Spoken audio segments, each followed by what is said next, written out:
But as the years went by, the pressure to maintain high and consistent returns became overwhelming. He had built a reputation as a financial wizard, someone who could beat the market no matter what.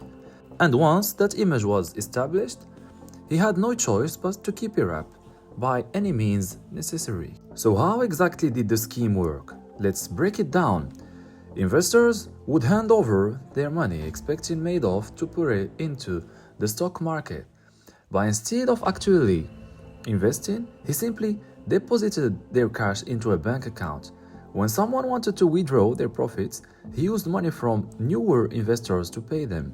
The numbers of their statements looked great, but in reality, their money wasn't growing, it was just being shuffled around. This kind of fraud isn't new. The Ponzi scheme is named after Charles Ponzi, a con artist from the 20s who promised investors huge returns by supposedly profiting from international postage stamps.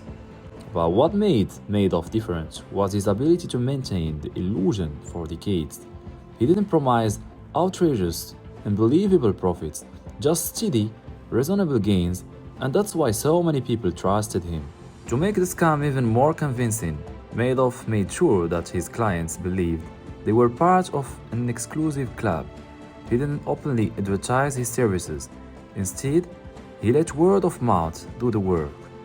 Wealthy individuals, hedge funds, and even charities fought to invest with him, thinking they had discovered a golden ticket. And as long as new money kept coming in, the system stayed afloat. But every Ponzi scheme eventually hits a breaking point. At this point, you might be wondering, how did no one catch on? How could Madoff deceive some of the most experienced investors and financial regulators for so long? First, there was the illusion of legitimacy. Madoff wasn't some outsider or shady figure operating in the shadows. He was a former chairman of Nasdaq. He had spent decades building his reputation on Wall Street.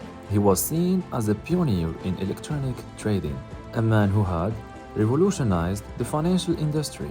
When someone with that kind of history tells you your money is safe, it's hard to question them. The trust was his greatest weapon. Second, Madoff carefully controlled access to his fund. He didn't chase investors, he made them chase him. His firm operated like an exclusive club.